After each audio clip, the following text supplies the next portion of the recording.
بسم اللہ الرحمن الرحیم۔ السلام علیکم۔ اس ویڈیو میں ہم بات کریں گے امریکہ اور چین کی بڑھتی ہوئی دشمنی کے حوالے سے، اور کیا دنیا ایک نئی سرد جنگ کی طرف بڑھ رہی ہے۔ امریکہ اور چین کی کشیدگی۔ اقوام متحدہ ایک ایسے وقت میں اپنی 75ویں سالگرہ منا رہا ہے جب اس کی وہ بنیادیں متزلزل ہیں جن کی بنا پر اس ادارے کو دوسری عالمی جنگ کے بعد بنایا گیا تھا۔ اقوام متحدہ کے سابق سیکرٹری جنرل بان کی مون نے اس موقع پر کہا، کثیر الجہتی یعنی تمام ممالک کے کام کرنے کا رجحان انتشار کا شکار ہے۔ صدر ڈونلڈ ٹرمپ کی امریکہ کی پہلی خارجہ پالیسی نے پیرس ماحولیاتی معاہدے سے لے کر ایران جوہری معاہدے تک کئی معاہدوں کی کوئی پرواہ نہیں کی، جبکہ دوسری جانب چین بظاہر خود کو اقوام متحدہ کے نئے حمایتی کے طور پر پیش کر رہا ہے۔ لیکن چین کے بڑھتے ہوئے اثر و رسوخ کی ایک قیمت ہے۔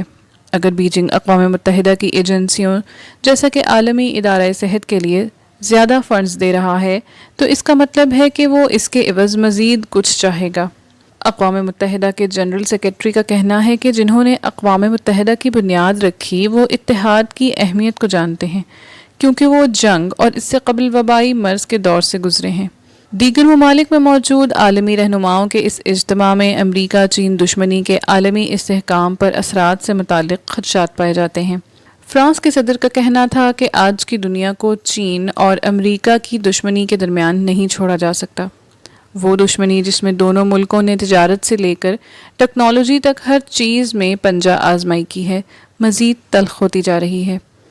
امریکی صدارتی انتخابات 40 سے بھی کم دن کی دوری پر ہیں، اور بیجنگ کو نشانہ بنانا ٹرمپ کی انتخابی مہم کا مرکزی حصہ ہے۔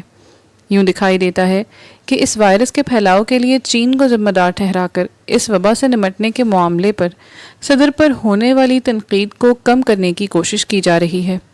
کیا ایک بائی پولر ورلڈ جس میں بالادستی کے لیے امریکہ اور چین کا مقابلہ جاری ہے ایک فوجی تنازع کو جنم دے سکتا ہے؟ واضح طور پر اقوام متحدہ کے سیکرٹری جنرل کو اس بارے میں تشویش ہے کہ آگے کیا ہوگا۔ کیا یہ ایک اور سرد جنگ کی وارننگ ہے؟ ان کا کہنا تھا کہ ہم ایک انتہائی خطرناک سمت کی جانب گامزن ہیں۔ ہماری دنیا ایک ایسے مستقبل کی متحمل نہیں ہو سکتی جہاں دنیا کی دو بڑی معیشتیں اپنے تجارتی اور مالی قواعد، انٹرنیٹ اور مصنوعی ذہانت یعنی کہ آرٹیفیشل انٹیلیجنس کی صلاحیتوں پر اسے گریٹ فریکچر کے ساتھ تقسیم کرتی ہیں۔ ایک ٹیکنیکل اور اکنامک ڈویژن کے خطرات سے جغرافیائی اور فوجی تقسیم ناگزیر ہے۔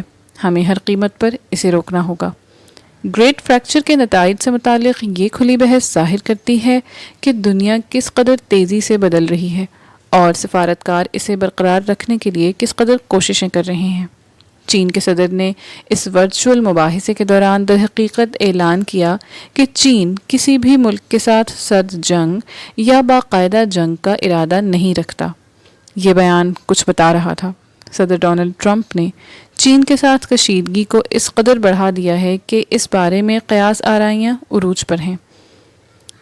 بعض ماہرین کا کہنا ہے کہ اقوام متحدہ میں عام بحث کو ہمیشہ تخلیقی انتشار کے طور پر دیکھا جاتا ہے، جیسا کہ عالمی رہنما ساتھ آئے، خوشی خوشی ملاقات کی، اور نجی طور پر ملاقات کی تو حقیقی سفارتکاری ہوگی۔ لیکن اب صرف افراتفری ہے، کیونکہ اب کون سے رہنما ایسے ہیں جن کے دلوں میں محض ذاتی مفادات کے علاوہ کچھ نہیں۔ اقوام متحدہ کے سیکرٹری جنرل کا مشاہدہ ہے کہ وبا نے دنیا کی ناانصافیوں کا استحصال کیا ہے۔ ان کا کہنا ہے کہ لوگوں کو نقصان پہنچ رہا ہے، ہمارا سیارہ جل رہا ہے، اور ضرورت ہے کہ عالمی رہنما اسے وارننگ سمجھتے ہوئے مستقبل کے چیلنجز کی تیاری کریں۔